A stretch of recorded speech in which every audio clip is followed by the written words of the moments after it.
أعوذ بالله من الشيطان الرجيم. بسم الله الرحمن الرحيم.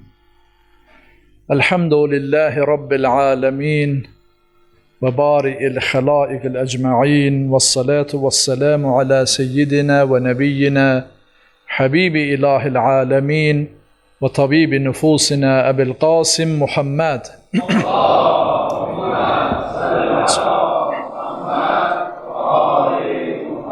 وآله الطيبين الطاهرين المنتجبين، واللعن الدائم على أعدائهم أجمعين من الآن إلى قيام يوم الدين. أما بعد، السلام عليك يا أبا عبد الله وعلى الأرواح التي حلت بفنائك.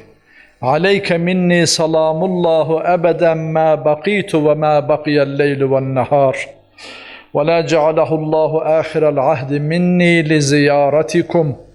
السلام عليك، السلام على الحسين وعلى علي بن الحسين وعلى أولاد الحسين وعلى أصحاب الحسين ورحمة الله وبركاته. Əziz cəmaatımız, müsəlmanlar, möminlər, neçə gündür artıq Muharrem ayının əzalı günlərindəyik. Allah Teala Hz. İmam Hüseyn əleyhissalam üçün Kərbəla şəhidləri və Kərbəlanın müsibətində iştirak eləmiş əsirlər, o faciələri gözü ilə görənlər, orada iştirak edənləri yad eləyib, Peyğəmbər sallallahu aleyhi və aleyhi və səlləmin pak əhl-i beytinin əzasına biz də şərik olmağa çalışırıq. Və 100 illər, 1000 illərdir ki, bu əza, bu faciə, bu hərarət Peyğəmbər balalarını tanıyanlar, kimlər ki tanıyıblar, tanımaq şərəfinə nail olublar, onların qəlblərindən silinməyib. Əksinə biraz da odlanıb. Yəni Hz. İmam Hüseyn əleyhissalamın Kərbəla müsibətini və onun özünün, övladlarının, yar-ı ənsarlarının başına gələn o müsibətlərlə kim tanış olub? Tanış olan qəlblər, tanış olan ruhlar öz ruhlarını da onlara qoşmaq, onlara ilhaq eləmək istəyiblər. O qəlblər ki yanır və o qəlblər haqqında Həzrəti Peyğəmbərimizin bizdən Hz. İmam Sadiq əleyhissalam nəql edir. Buyurur ki, İnnə li qatlil Hüseyn hərarətun fi qulubil müminin la təbrudu əbədən. Həqiqətən İmam Hüseyn əleyhissalamın qətlində bir hərarət var. O hərarət möminlərin qəlbindən heç vaxt getməz, soyumaz.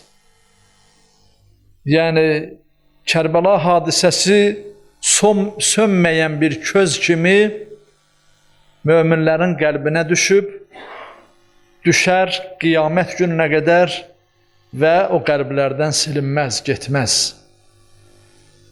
Görəsən niyə belədir?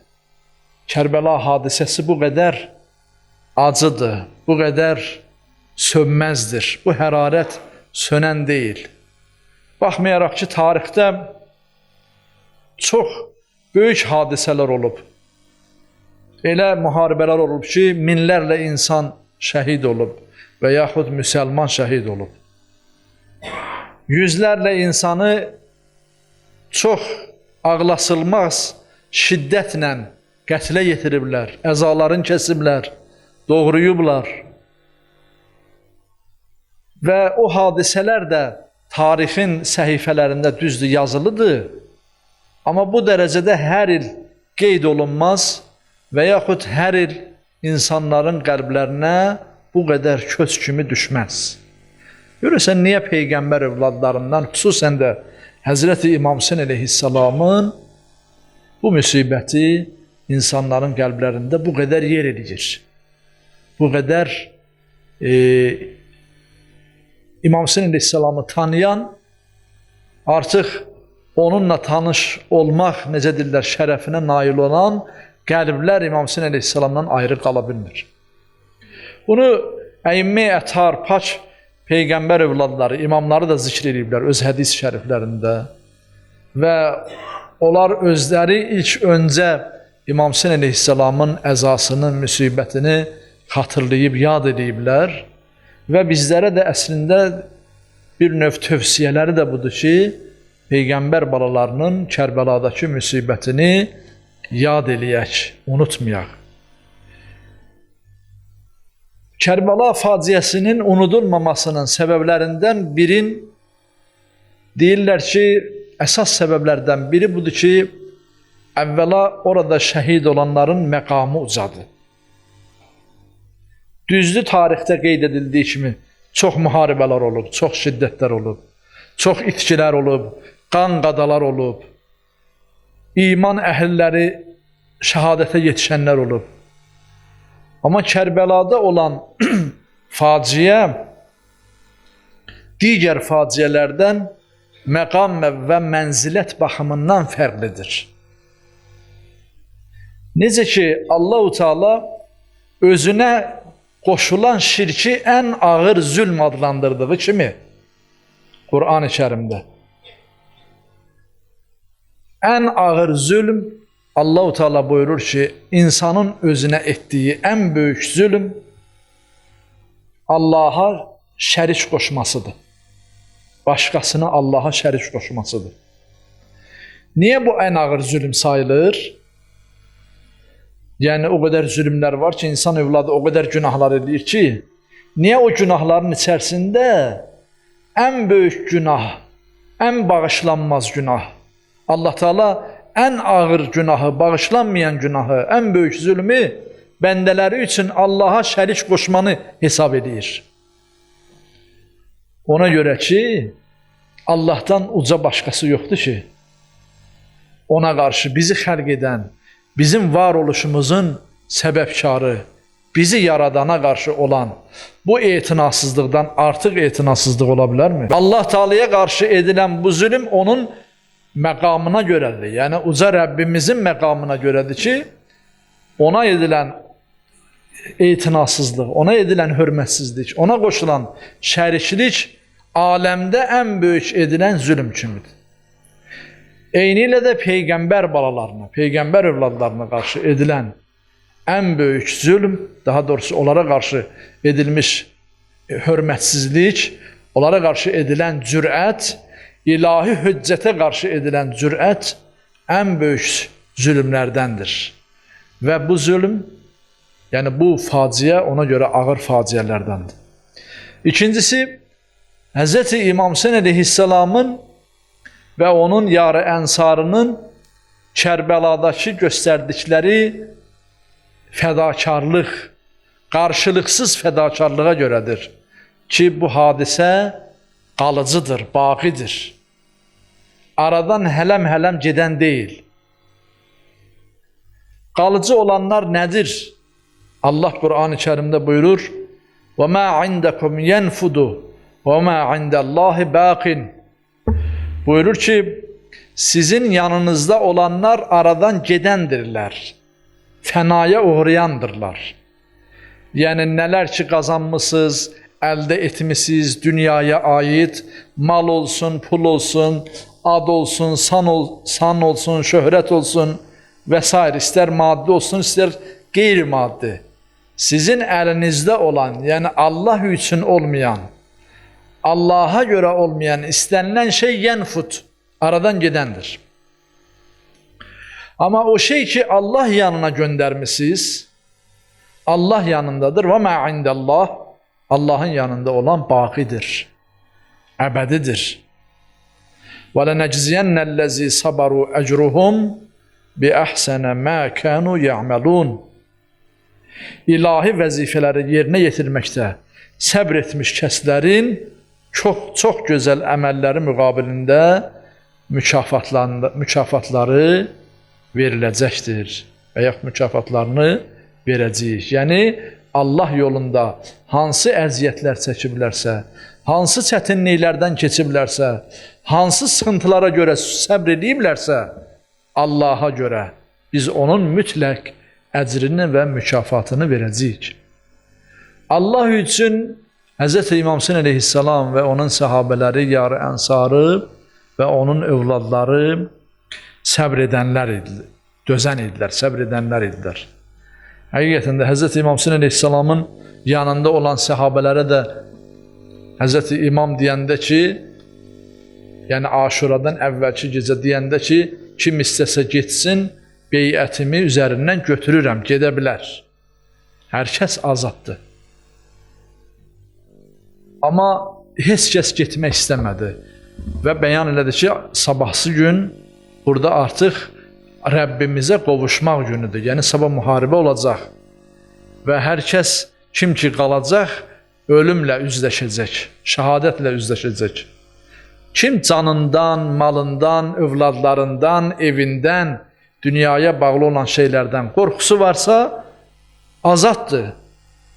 Onların üzərində mənim beyyətim yoxdur. Yəni Allahın əmri yoxdur, sizi mən saxlayam. İlahi höccətin o əmri yox idi ki, onlar cihad üçün qalsınlar. Həzrət Peyğəmbərimizin sallallahu aleyhi və səlləmin bilirsiniz ki, bir neçə cihadda 80-dən çox cihad və səriyyələrdə iştirak eləmişdi və sahabələrinə də hamısına əmr eləmişdi. İman gətirən müsəlmanların hamısının o cihadlarda iştirakı vacibdir. Necə ki, namaz vacib olduğu kimi. Firuddinin əmri deyil cihad. Necə namaz vacibdir, oruc vacibdir, həc vacibdir. Cihadı da əgər Peyğəmbər və ya əhl-i beyti, yəni bir məsum imam əmr elədisə, cihadda iştirak eləmək vacib olur. Amma Kərbəladakı o vaciblik yox idi. Cihaddakı kimi vaciblik yox idi. Ona görə Hz. İmam Hüseyn əleyhissalam buyururdu ki, kim istəyir mürəxxəs ola bilər, üzərində mənim beyyətim də olmaz, qiyamət günü də ona görə hesaba çəkilməz. Yəni cəzası olmaz. Amma heç kəs getmədi. Ona görə Hz. İmam Hüseyn əleyhissalam buyururdu ki, mənim səhabələrim kimi vəfalı səhabə görmədim. Nə cəddim Peyğəmbərin, nə də atam Əmir al-Müminin səhabələri arasında mənim səhabələrim kimi vəfalı səhabə görmədim.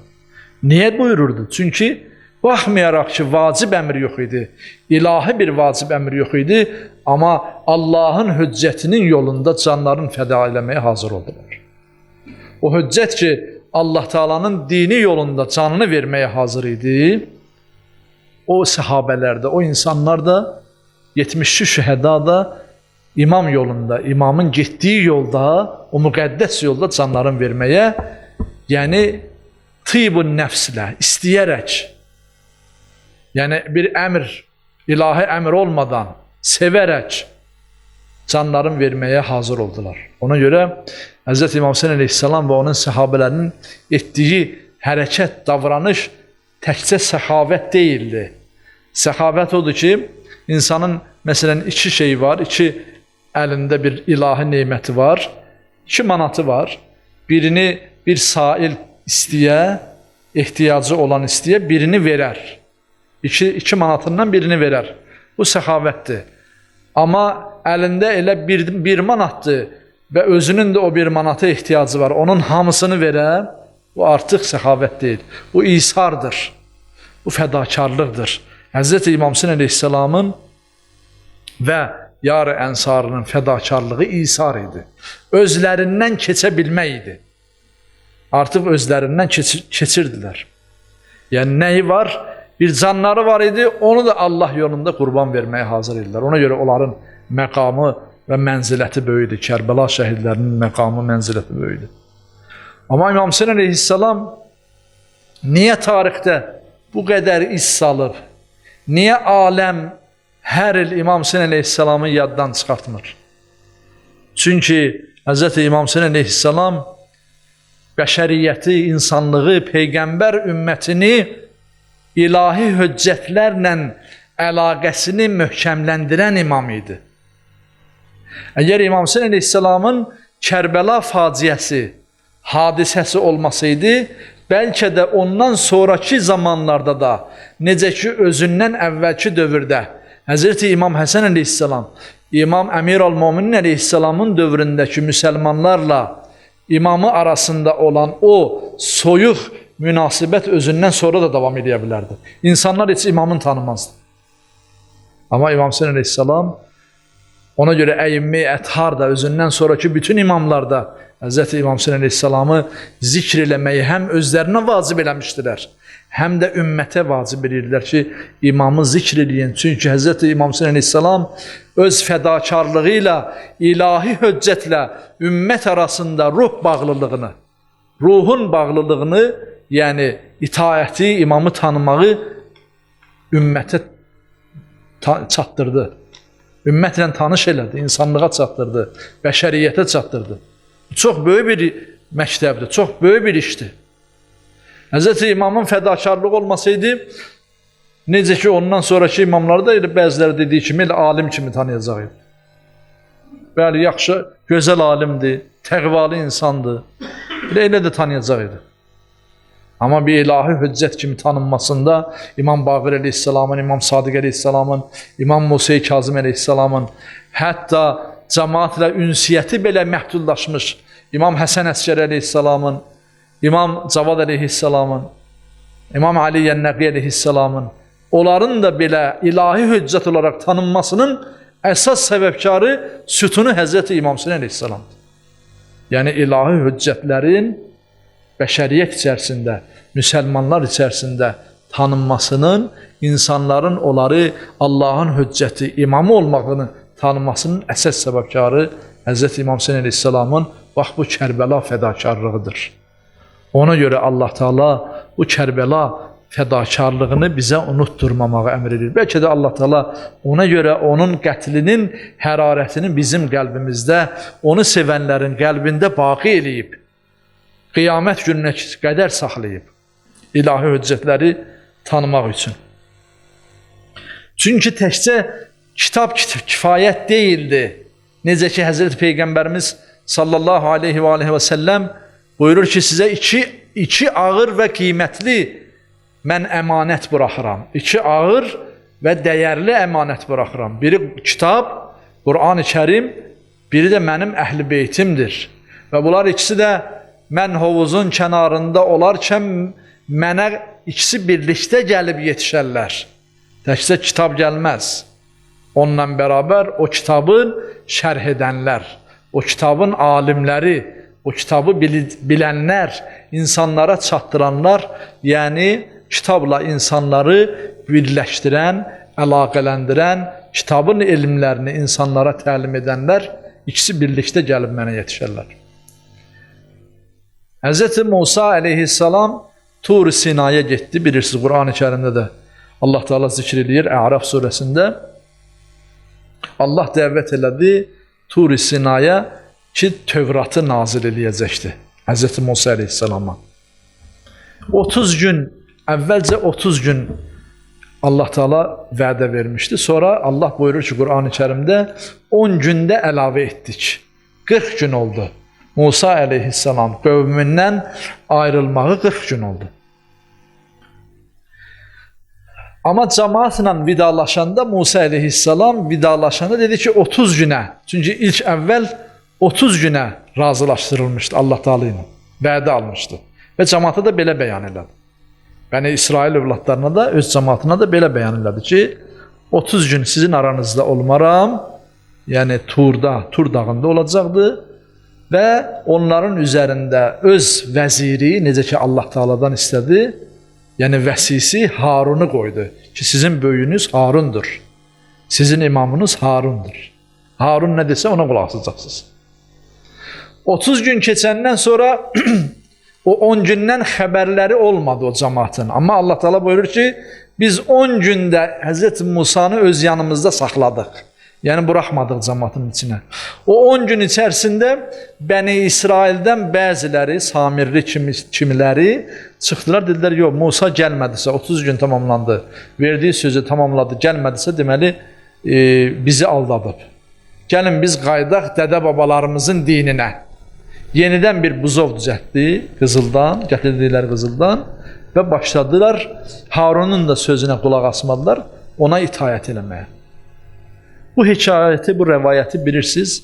Hz. Musa əleyhissalam o 10 gündə tamamlanandan sonra qaydanda qövmünün arasına gördü ki, mən gedəndə bu qövmün arasında, bu qövmü imanla buraxmışdım. Qaydanda 40 günün nəticəsində sonunda gəlib görür ki, bunlardan bir çoxu, yarısı imanından dönüb təzədən bütpərəstliyə yuvarlanıb. Və Hz. Musa əleyhissalam ayədə buyurur ki, Quran-ı Kərim Ərəf surəsinin 150-ci ayəsində buyurur ki, Hz. Musa əleyhissalam Tövratın lövhələri, suhufları əlində idi. Nazil olmuş ilahi kəlamlar əlində idi. Yəni bizim sanki Quran-ı Kərim müqəddəs kitabdır da, Allahın kəlamıdır. Onların bu halını görəndə, Haruna da qulaq asmayıb, öz bildiklərini elədiyini görəndə Musa əleyhissalam əsəbindən, qəzəbindən buyurur ki, lövhələri kənara atdı. İlahi səhifələri kənara atdı. Və əlqəl əlvahə və əxəzə bi rəsi əxihi yəcurruhu iləyh. Ayədə buyurur Allah Teala. Əlindəki o müqəddəs lövhələri, yəni Allahın kəlamlarını bir kənara atdı və qardaşının başından tutdu, özünə tərəf çəkə-çəkə onu neynədi? Təhdid elədi, ittiham elədi ki, niyə fürsət verdin? Bunlar təzədən imanından döndülər. Allah'a imandan axı peyğəmbərdir, ilahi hüccətdir, o narahat olur. Onun qövmü iman gətirmiş bir insan yenidən mürtədd olsun, müşrik olsun. Buyururlar ki, Hz. Musa əleyhissalam niyə o müqəddəs kəlamları bir qırağa atdı? Allah. Çünki Haruna, onun vəsisinə, ilahi hüccətə qulaq asmayan cəmaata o Tövratın heç bir əhəmiyyəti olmazdı. O kitabın heç bir əhəmiyyəti olmaz.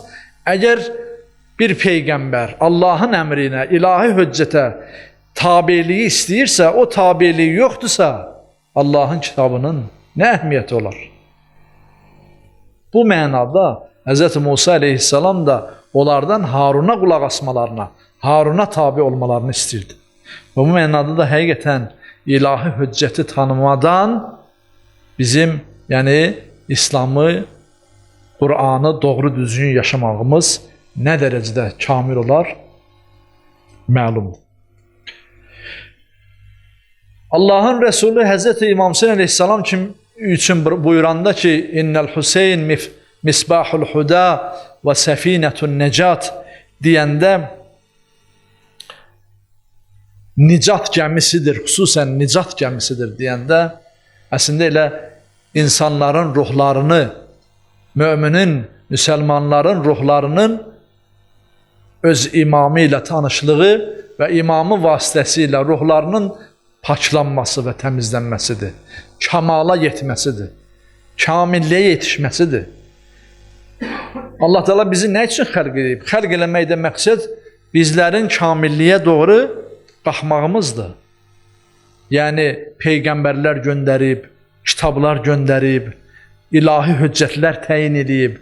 Bunlar nə üçündür? Bunlar hamısı bəndənin Allaha doğru, onun ruhu Allaha doğru daha kamilləşsin.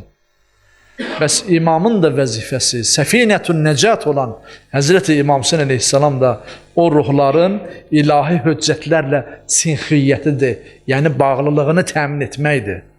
İmam Hüseyin əleyhissalamın ən böyük, yəni fədakarlığı və rolunun necə deyirlər, bizə təsiri, biz ümmətə təsiri bizlərin ruhlarımızın ilahi hüccətlərlə bağlılığımızın göstəricisidir. Bu mənada Hz. İmam Hüseyin əleyhissalam nəyi var idi, kimi var idi, əhli əyalından da, hər bir şeyindən də keçməyə razı oldu.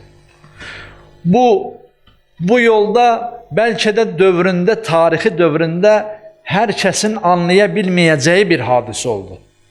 Çünki Hz. İmam Hüseyin əleyhissalam hələ Mədinəni tərk eləmək istəyəndə ətrafındakı müsəlmanlar, səhabələr, İbn Abbas, Ömər ibn Abdullah, qardaşı Muhammed Hənəfiyyə qarşısını kəsdilər, dedilər ki, ya Əbu Abdillah, hara gedirsən? Sənin bu çıxışın, Mədinədən çıxıb harasa getməyin sənin faciənlə, şəhadətinlə yekunlaşacaq. O öz ailəsini də götürmək istəyəndə gedəndə dedi, heç olmasa ailəni götürmə. Onlar baş verəcək hadisələri düzdür demişdilər. Nə baş verə bilər? Mədinədən çıxıb getməklə Hz. İmam Hüseyin əleyhissalamın qarşısına hansı hadisələr gələcəyini o sahabələr demişdilər.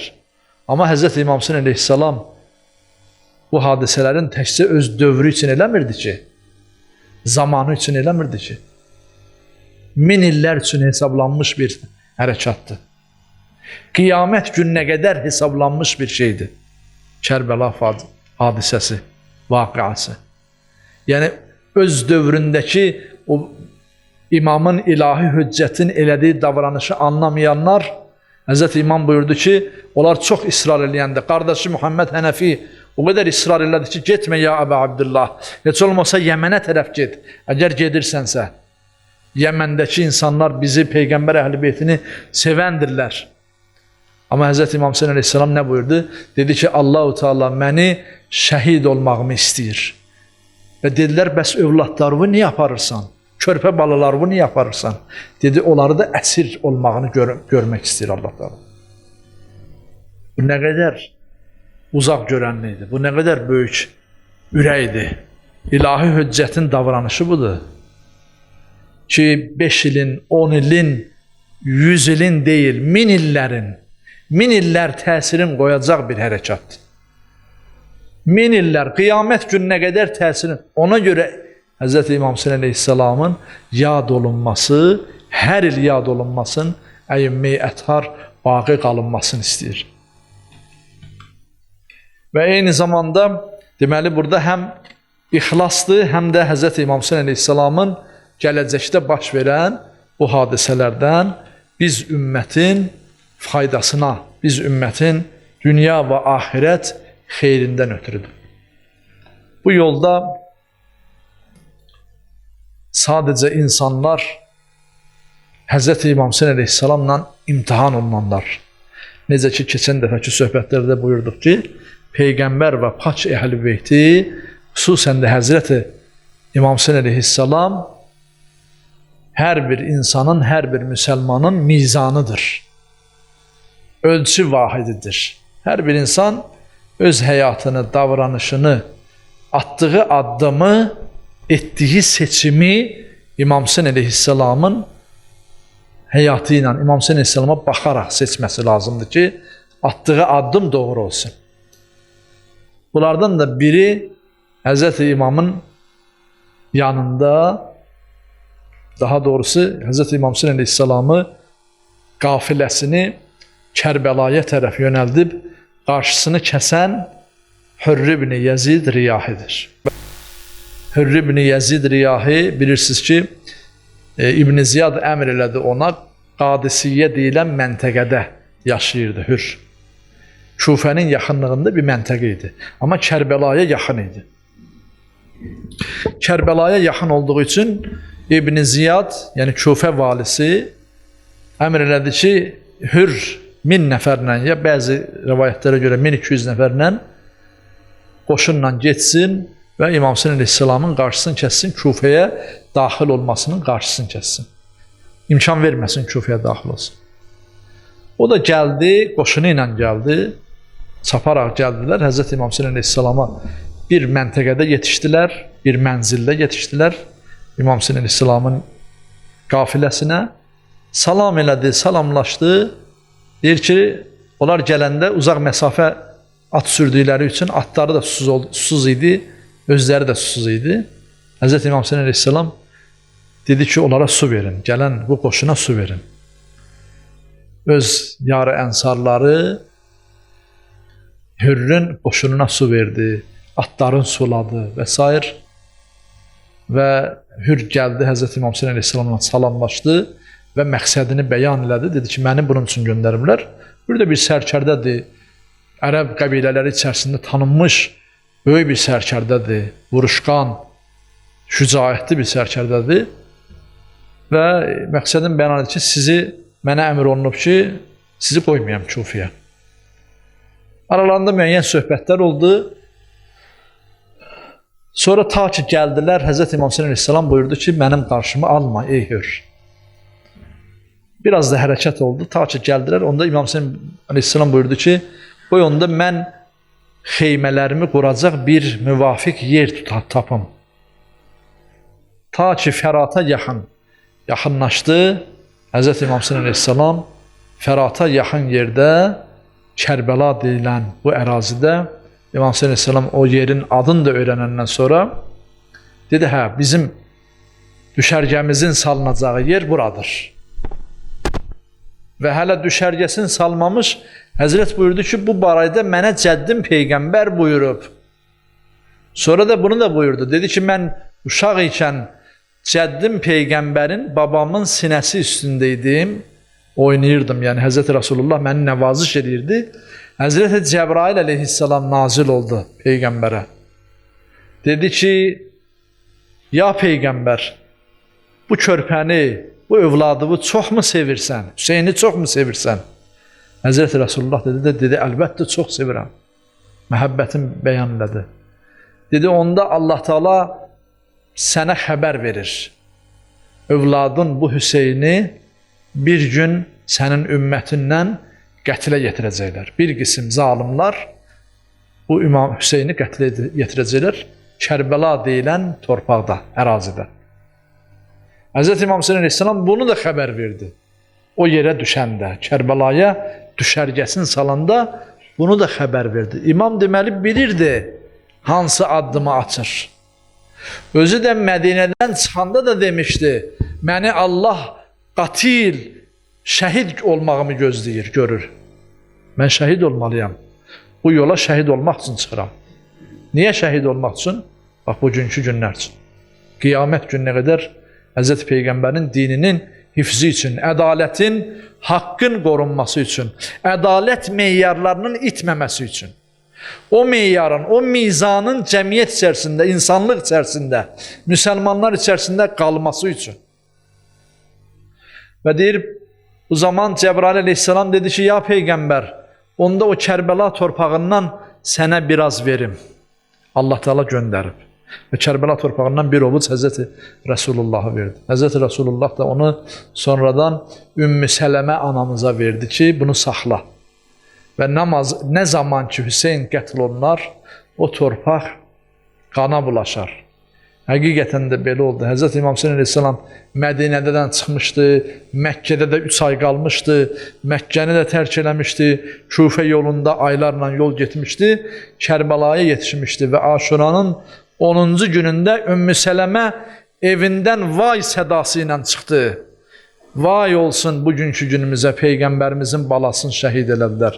Gəldilər Mədinə cəmaatı Ümmü Sələmənin evinə. Nə baş verib? Ya Ümmü Sələmə, sən hardan bilirsən Hüseyni qətl ediblər? Övladım Hüseyin qətl olundu deyə fəryad edir Ümmü Sələmə. Dedi ki, Allahın Rəsulu mənə bu torpağı vermişdi, şüşənin içərisində saxlayırdı torpağı və mənə bəyan eləmişdi ki, bu torpaq o zaman ki qana bulaşdı, deməli oğlum Hüseyni şəhid edəcəklər. Bu torpağı görürsünüz necə qana bulaşıb deyə Ümmü Sələmə Həzrət İmam Hüseyin əleyhissalamın şəhadətini xəbər verdi Mədinədə. Yəni bura qədər İmam Hüseyin əleyhissalam Kərbəla torpağına düşəndə Hürrün müşayiəti ilə, qoşunun müşayiəti ilə onu Fəratdan kənar bir yerdə mühasirə halında saxlayanda artıq Həzrət İmam Hüseyin əleyhissalam bilirdi nə aqibət gözləyir onu. Onu və əhli əyalını. Sonra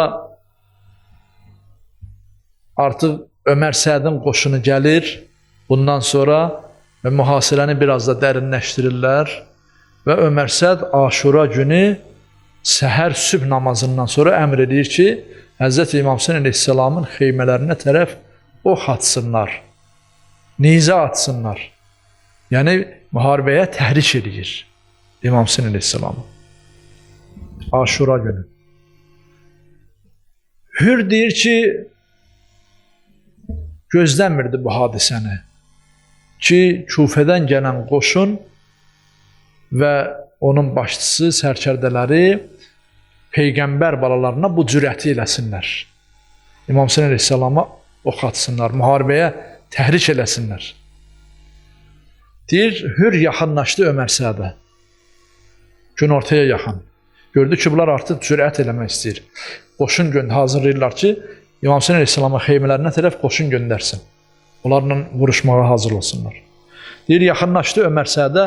Ömər Sədin özündən dedi. Dedi, sizin bu hərəkətiniz həqiqətən də siz ciddisiz bu hərəkətdə. Peyğəmbər balalarını öldürməyə hazırsınız.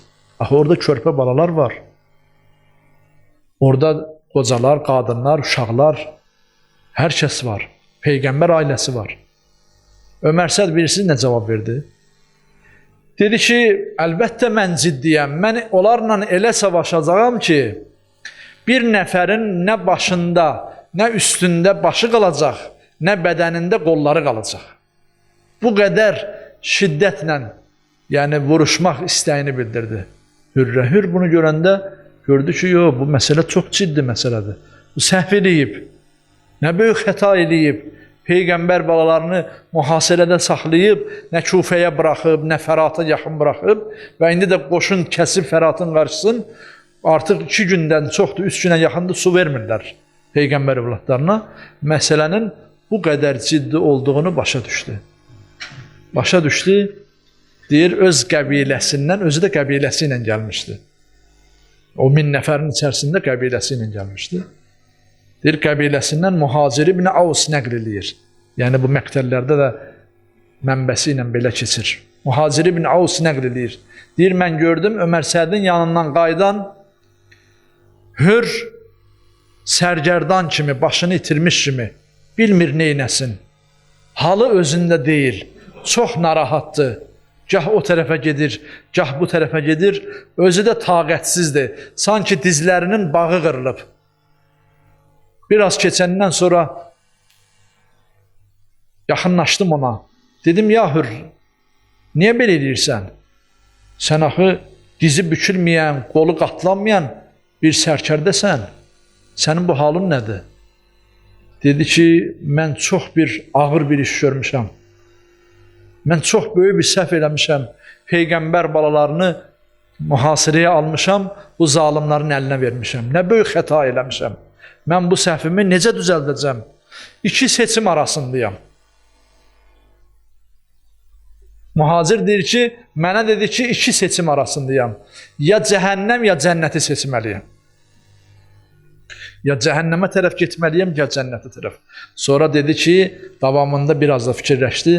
Dedi ki, and olsun Allaha, mən cəhənnəmi seçməyəcəm. Qəti qərarlaşdı. Qəti qərarlaşdı.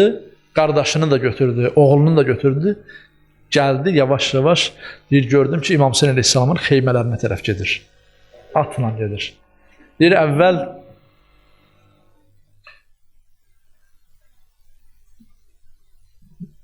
dəbilqəsini çıxartdı. Sonra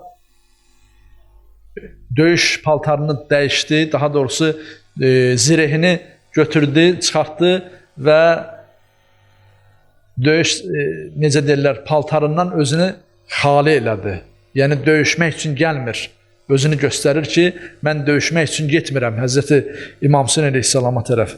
Belindən qalxanı açdı və onu əks tərəfə bağladı. Sonra deyir, ətin üstündə olsa da əllərini yuxarı, gözünü aşağı dikə-dikə gəldi Həzrəti İmam Hüseyin Aleyhisselamın hüzuruna yaxınlaşanda düşdü atdan. Düşdü atdan, səndirliyə yaxınlaşdı Həzrəti İmam Hüseyin Aleyhisselamın qarşısına. Çatanda dizlərini atdı və əyildi, torpaqdan öpdü. Həzrəti İmam Hüseyin Aleyhisselamın qarşısında, qədəmlərinin qarşısında torpağı öpdü. Dedi, ya Əba Abdullah, mən çox böyük səhv eləmişəm. Mən səni və sənin balalarını, Peyğəmbər balalarını susuz qalmağa məcbur eləmişəm. Mən o kəsəm.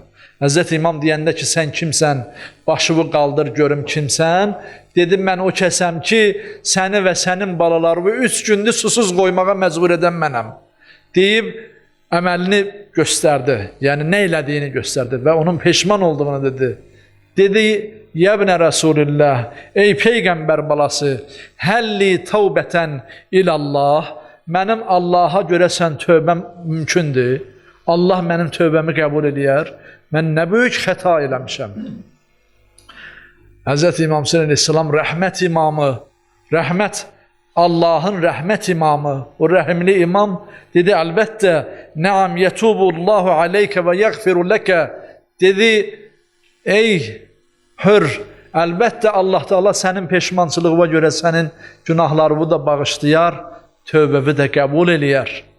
Hür dedi, onda mənə izin ver, elə buradan da mən qayıdım, Ömər Sədin qoşunu ilə vuruşum. Sənə cürət eləmək istəyənlər, Peyğəmbər balalarına cürət eləmək istəyənlərə birinci mən hücum edeyim. Həzrəti Hür, daha doğrusu o hücum edən Ömər Sədin qoşununa qarşı ilk izin istəyib gedən Hürr oldu. Hürr ibn Riyahi. Hürr oldu və o peşmançılığından sonra getdi deyir, özü, qardaşı və oğlu ilə. Oğluna da dedi. Dedi ki, oğlum, mən bir seçim eləmişəm. Mən cəhənnəmdə yanmaq istəmirəm. Mən Peyğəmbər balalarına qarşı nə əl qaldıraram, nə də bir tərəf qalaram. Bura qədər ki, mən gətirmişəm, bundan sonra bir tərəf qala bilmərəm. Əgər istəyirsənsə, mənlə bərabər gedək vuruşaq. O da təklif elədi oğluna. Oğlu da atası ilə razılaşdı. Atası özü və rəvayətlərdə var. Oğlu və bir də qulamı. 4 nəfər girdilər meydana. 40 nəfərə yaxın Ömər Sədin qoşunundan öldürdülər, cəhənnəmə göndərdilər. Ondan sonra onları atdan saldılar, yaraladılar. Hürrün başına bir neçə qılınc zərbələri dəydi. Atdan yıxılandan sonra Həzrəti Əbu Abdillah Hüseyin ilk Aşura günündə şəhidlərin ilki Hürr ibn Yazidin, yəni Aşura günündə olan şəhidlər. Onun əvvəl də şəhidlər olmuşdu. Hürr ibn Yazidin başının üstünə ilk dəfə Həzrəti İmam Hüseyin əleyhissalam gəldi. Gəldi Hürrün başını, o yaralı başını, üzü qanla qumlara bulaşmış üzündən o qanı və qumu üzündən təmizlədi, üzündən kənar elədi Həzrəti İmam Hüseyin əleyhissalam. Dedi, ya Hürr, bir neçə dəqiqənin içərisində Həzrəti İmam Hüseyin əleyhissalamın qarşısında elədiyi səhvi anladı, cəhənnəmi yox, cənnəti seçdi. Allah bizə də inşallah gözəl, salih tövbə nəsib eləsin. Səhvlərdən geri dönməyi nəsib eləsin. Tövbəkar bəndələrindən eləsin. Bir böyük alim var, deyir ki, bizim əslində imamımız Hürr olmalıdır. Bizim kimi günahkar, bədbəxt bəndələrin yəni nümunəsi Hürr olmalıdır.